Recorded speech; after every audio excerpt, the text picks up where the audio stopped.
ನಮಸ್ಕಾರ ವೀಕ್ಷಕರೇ, welcome to the channel the ಕಸ್ಪು ಪೀಪಲ್. ಈ ದಿನ ನಾನು part 2 hidden secret of the sign of Scorpio, hidden secrets of ವೃಶ್ಚಿಕ ರಾಶಿ ಪಾರ್ಟ್ 2. ನಾನು ಲಾಸ್ಟ್ ಎಪಿಸೋಡ್ ಅಲ್ಲಿ ಧನು ಲಗ್ನಕ್ಕೆ ಬಿಟ್ಟಿದ್ದೆ. ಸೊ ಇವತ್ತು ನಾನು ಮುಂದಿನ ಲಗ್ನದ ಬಗ್ಗೆ ತಿಳಿಸ್ಕೊಡ್ತಾ ಇದ್ದೀನಿ. ಏನೇನು ಆಗತ್ತೆ, ಏನೇನು ನಾವು ಮಾಡ್ಕೋಬೇಕು, ಒಂದು ಸೈಕಾಲಜಿಕಲ್ ಸೀಕ್ರೆಟ್ಸ್ಗಳು ವೀಕ್ಷಕರೇ. ಇದೊಂದು ಪರ್ಸನಾಲಿಟಿ ಮತ್ತೆ ಸೈಕಾಲಜಿಕಲ್ ಟಿಪ್ಸ್ ಅಂತಾನೆ ತಿಳ್ಕೊಳ್ಳಿ, ಇನ್ನ ಆಸ್ಟ್ರಾಲಜಿಕಲ್ ವೇ ಅಥವಾ ಇನ್ನ ವೇದಿಕ್ ವೇ. ಸೊ ನೆಕ್ಸ್ಟ್ ಲಗ್ನ, ಧನು ಲಗ್ನ ಆಲ್ರೆಡಿ ಮಾತಾಡಿದ್ದೆ. ನಾ ಎಲ್ಲೋ ಟ್ರಾವೆಲ್ ಮಾಡ್ತೀನಿ, ಟ್ರಾವೆಲ್ ಮಾಡೋದನ್ನ ಸೀಕ್ರೆಟ್ ಆಗಿಡಿ. ಫಾರಿನ್ ಕಂಟ್ರಿ ವಿಸಿಟ್ ಕೊಡ್ತೀನಿ, ಅದನ್ನ ಸೀಕ್ರೆಟ್ ಆಗಿಡಿ. ಹಾಸ್ಪಿಟಲೈಸ್ಡ್ ಆಗಿರ್ತೀನಿ, ಅದರಿಂದ ಹೊರಗೆ ಬಂದಿರ್ತೀನಿ, ಸೀಕ್ರೆಟ್ ಆಗಿಡಿ. ಆಮೇಲೆ ಇನ್ನೊಂದು ಏನಂತ ಹೇಳ್ಬೋದು, 12ನೇ ಮನೆ ಅಂತ ಹೇಳಿದ್ರೆ ನಿಮ್ಮ ಲಾಸಸ್, ಎಷ್ಟೋ ಜೀವನದಲ್ಲಿ ಎಕ್ಸ್ಪೆನ್ಸ್ ಆಗೋಗಿರುತ್ತೆ, ತುಂಬಾ ಖರ್ಚಾಗಿರುತ್ತೆ, ಅದನ್ನ ಸೀಕ್ರೆಟ್ ಆಗಿ ಇಟ್ಬಿಡಿ ಅಷ್ಟೇ. ಓಕೆನಾ? ಅದನ್ನ ರಿಕವರಿ ಮಾಡಕ್ಕೆ ನೀವು ಹೆಂಗೆ ಅರ್ನ್ ಮಾಡ್ಬೋದು ಅದ್ರ ಕಡೆ ಗಮನ ಕೊಡಿ. ಖರ್ಚಿನ ಬಗ್ಗೆ ಸೀಕ್ರೆಟ್ ಆಗಿ ಇಟ್ಬಿಡಿ, ತಲೆ ಕೆಡ್ಸ್ಕೊಳಕ್ ಹೋಗ್ಬಿಡಿ, ಅದನ್ನ ರಿವ್ಯೂ ಮಾಡಕ್ ಹೋಗ್ಬಿಡಿ. 12ನೇ ಮನೆ ಅಂದ್ರೆ ಇನ್ನೊಂದು ಏನಂತ ಹೇಳ್ತೀವಿ ಅಂದ್ರೆ ಸ್ಟ್ರೇಂಜರ್ಸ್ ಅಂತ ಹೇಳ್ತೀವಿ. ಯಾರನ್ನೋ ಸ್ಟ್ರೇಂಜರ್ಸ್ ಮೀಟ್ ಮಾಡ್ತೀರಾ, ಸ್ಟ್ರೇಂಜರ್ಸ್ ನಿಮ್ ಲೈಫಲ್ಲಿ ಬಂದ್ಬಿಟ್ಟು ಏನೋ ಹೆಲ್ಪ್ ಮಾಡೋಗ್ತಾರೆ, ಅವ್ರ ಜೊತೆ ಜಗಳನೂ ಆಗಿರುತ್ತೆ, ಅವ್ರ ಜೊತೆ ಕಿತಾಟ ಆಗಿರುತ್ತೆ, ನೆಗೆಟಿವ್ ಇವೆಂಟ್ಸ್ ಆಗಿರುತ್ತೆ. ಅದನ್ನ ಸೀಕ್ರೆಟ್ ಆಗಿ ಇಟ್ಬಿಡಿ, ರಿವ್ಯೂ ಮಾಡಕ್ ಹೋಗ್ಬಿಡಿ. ಇಂಥದ್ದು ಮೀಟ್ ಮಾಡಿದ್ದೆ, ಇಂಥವ್ರು ಈ ತರ ಕೆಲಸ ಮಾಡೋದು, ಚೆನ್ನಾಗಿ ಬೈದ್ಬಿಟ್ಟೆ ಅವರಿಗೆ, ರಿವ್ಯೂ ಮಾಡಕ್ ಹೋಗ್ಬಿಡಿ, ಸೀಕ್ರೆಟ್ ಆಗಿ ಇಟ್ಬಿಡಿ. ನೆಕ್ಸ್ಟ್ ಮಕರ ಲಗ್ನ. ಮಕರ ಲಗ್ನಕ್ಕೆ ವೃಶ್ಚಿಕ ರಾಶಿ ಬಂದ್ಬಿಟ್ಟು 11ನೇ ಮನೆ, ಲಾಭದ ಮನೆಗೆ ಮಕರ ಲಗ್ನಕ್ಕೆ ಬಂದು ಬೀಳ್ತಾ ಇದೆ.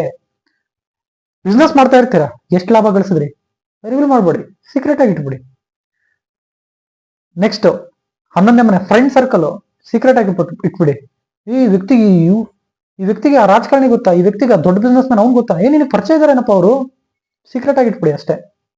ಜನ ನಾವು ಒಂದ್ರ ಜೊತೆ ಅಡ್ಡಾಡೋದನ್ನ ನೋಡ್ಬಿಟ್ರೆ ಅವ್ರೇ ಅನ್ಕೋತೀವಿ, ಈ ದೊಡ್ಡ ವ್ಯಕ್ತಿ ಕಣಪ್ಪ ಇವರು, ಈ ತರ ಅಂತ. ಅಂದ್ರೆ 11ನೇ ಮನೆ ಅಂದ್ರೆ ನಿಮ್ ನೆಟ್ವರ್ಕ್ ಸರ್ಕಲ್, ನಿಮ್ಮ ಸೋರ್ಸ್ ಆಫ್ ಗೇನು 11ನೇ ಮನೆ ಅಂದ್ರೆ. ಅದನ್ನೆಲ್ಲ ಸೀಕ್ರೆಟ್ ಆಗಿ ಇಟ್ಬಿಡಿ ಅಷ್ಟೇ, ಸೀಕ್ರೆಟ್ ಆಗಿ ಇಟ್ಬಿಡಿ. ಅದನ್ನ ರಿವೀಲ್ ಮಾಡಕ್ ಹೋಗ್ಬಿಡಿ. ಜನನೇ ಅರ್ಥ ಮಾಡ್ಕೋತಾರೆ, ಓ ಈ ವ್ಯಕ್ತಿ ಬಹಳ ಇನ್ಫ್ಲೂಯೆನ್ಸಿಯಲ್ ಪೀಪಲ್ ಇದಾನಪ್ಪ, ಹುಷಾರಾಗಿರ್ಬೇಕು, ನೋಡಕ್ ಹಂಗ್ ಕಾಣಲ್ಲ, ಬಹಳ ನಿಗೂಢ ವ್ಯಕ್ತಿ ಇವನು. ಮಕರ ಲಗ್ನ. ನೆಕ್ಸ್ಟ್ ಬಂದ್ಬಿಟ್ಟು ಕುಂಭ ಲಗ್ನ. ಕುಂಭ ಲಗ್ನಕ್ಕೆ ಲಗ್ನದಿಂದ 10ನೇ ಮನೆ ಬಂದ್ಬಿಟ್ಟು ವೃಶ್ಚಿಕ ರಾಶಿ ಬಂದ್ಬಿಡುತ್ತೆ. ಕುಂಭ ಲಗ್ನ ಅಂದ್ರೆ ನಾವೇನ್ ಹೇಳ್ತೀವಿ ಅಂದ್ರೆ ಸೋಷಿಯಲ್ ರಿಫಾರ್ಮ್ ಮಾಡ್ತಕ್ಕಂತ ಒಂದು ವಿಚಾರ ಮಾತಾಡುತ್ತೀವಿ. 10ನೇ ಮನೆ ಅಂದ್ರೆ ಏನು, ಅಧಿಕಾರ ಅಂತ ಒಂದು ರೀತಿ ನಾವು ನೋಡಿದಾಗ ಅಧಿಕಾರ ಅಂತ ಹೇಳ್ತೀವಿ, ಸೋಷಿಯಲ್ ರಿಫಾರ್ಮ್ ಬಗ್ಗೆನೂ ಕೂಡ ಮಾತಾಡುತ್ತೆ ಇಲ್ಲಿ. ಸೊ ಇಲ್ಲಿ ಏನಾಗುತ್ತೆ ಅಂದ್ರೆ 10ನೇ ಮನೆ ಈಗ ತೋರ್ಸ್ಕೊಳಕ್ ಹೋಗ್ಬಿಡಿ, ಗ್ರೌಂಡ್ ಟು ಅರ್ತ್ ಅಂತ ಕರಿತೀವಿ. ಇವರು ದೊಡ್ಡ ವ್ಯಕ್ತಿ, ನೋಡಿದ್ರಂಗೆ ಗೊತ್ತು ಅನ್ಸೋದೇ ಇಲ್ಲ, ನೋಡು, ಇವರು ಕಂಪನಿ ಓನರ್, ನೋಡಿದ್ರಂಗೆ ಕಾಣಲ್ಲಲ್ಲ, ಇವರು ಡಾಕ್ಟ್ರ, ನೋಡಕ್ಕಂಗೆ ಕಾಣಲ್ಲಲ್ಲ. ಗ್ರೌಂಡ್ ಟು ಅರ್ತ್ ಆಗಿರಿ ವೀಕ್ಷಕರೇ, ಅದೊಂದು ವಿಚಾರ. ನೆಕ್ಸ್ಟ್ ನೇಮ್ ಅಂಡ್ ಫೇಮಿಗೆ ಸ್ಟ್ರೈವ್ ಮಾಡಕ್ ಹೋಗ್ಬೇಡಿ. 10ನೇ ಮನೆ ವೃಶ್ಚಿಕ ರಾಶಿ ಬಂದ್ ಬೀಳ್ತಾ ಇದ್ರೆ ತಲೆ ಕೆಡ್ಸ್ಕೊಳಕ್ ಹೋಗ್ಬಿಡಿ. ನೇಮ್ ಅಂಡ್ ಫೇಮ್ ಬಗ್ಗೆ ನೀವು ಮಾಡೋ ಕೆಲಸದಿಂದ ಜನ ನಿಮ್ಮನ್ನು ಗುರುತಿಸ್ತಾರೆ, ಅದೊಂದು ವೃಶ್ಚಿಕ ರಾಶಿಯ ಒಂದು ಬ್ಲೆಸ್ಸಿಂಗ್ಸ್. ಇಲ್ಲಿ ಸೋಷಿಯಲ್ ರಿಫಾರ್ಮ್ ಅಂತ ಹೇಳಿದೆ. 10ನೇ ಮನೆ ಅಂದ್ರೆ ಇನ್ನೊಂದು ಕರಿತೀವಿ ವೀಕ್ಷಕರೇ, ಈ ಕೈ ಕೊಟ್ಟಿದ್ದು ಈ ಕೈ ಗೊತ್ತಿರಬಾರ್ದು. ಕೇಳಿದ್ರೆ ಹಳೆಯ ಕಾಲದ ಒಂದು ಗಾದೆ, ಅದು ಈ ಕುಂಭ ಲಗ್ನಕ್ಕೆ ಅಪ್ಲೈ ಆಗುತ್ತೆ. ನಾನು ಅವ್ರಿಗೆ ಸಹಾಯ ಮಾಡಿದೆ ಹೇಳ್ಕೊಳಕ್ ಹೋಗ್ಬಿಡಿ, ನಾನು ಇವ್ರಿಗೆ ಹೆಲ್ಪ್ ಮಾಡಿದ್ದೆ ಹೇಳ್ಕೊಳಕ್ ಹೋಗ್ಬಿಡಿ, ನಾನು ಏನೋ ಒಂದು ಚಾರಿಟಿ ಮಾಡಿದ್ದೆ ತೋರ್ಸ್ಕೊಳಕ್ ಹೋಗ್ಬಿಡಿ, ಹೇಳ್ಕೊಳಕ್ ಹೋಗ್ಬಿಡಿ. ಕೀಪ್ ದಟ್ ಎಸ್ ಸೀಕ್ರೆಟ್ ಅಷ್ಟೇ.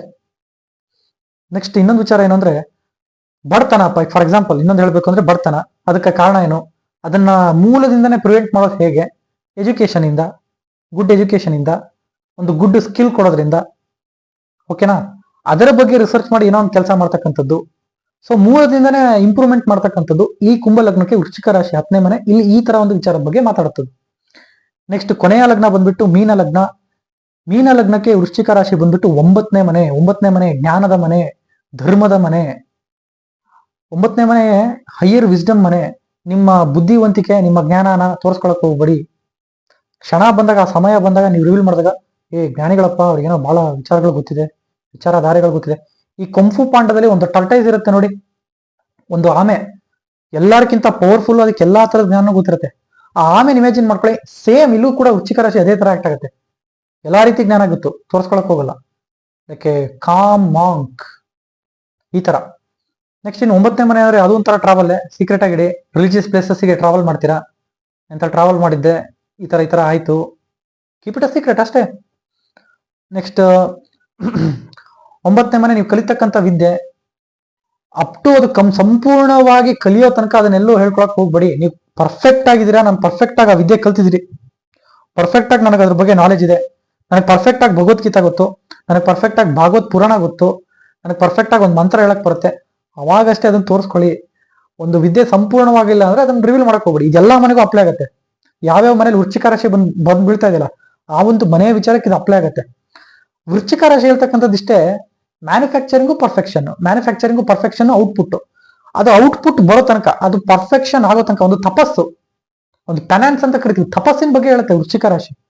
ಆ ತಪಸ್ಸಿನ ಫಲನೇ ವೃಶ್ಚಿಕ ರಾಶಿ. ಮತ್ತೆ ಅದು ಆಚೆ ಬರೋ ತನಕ ಅದ್ರ ಬಗ್ಗೆ ರಿವೀಲ್ ಮಾಡಕ್ ಹೋಗ್ಬಿಡಿ. ಕೀಪ್ ಇಟ್ ಅ ಸೀಕ್ರೆಟ್ ಅಷ್ಟೇ. Okay, keep that as a secret. ವೃಶ್ಚಿಕ ಒಂದು ರಾಶಿ ಹೇಳ್ತಕ್ಕಂಥ ವಿಚಾರ. ಇನ್ನ 9ನೇ ಮನೆ ಅಂದ್ರೆ ಇನ್ನೇನಂತ ಕರಿಬಹುದು?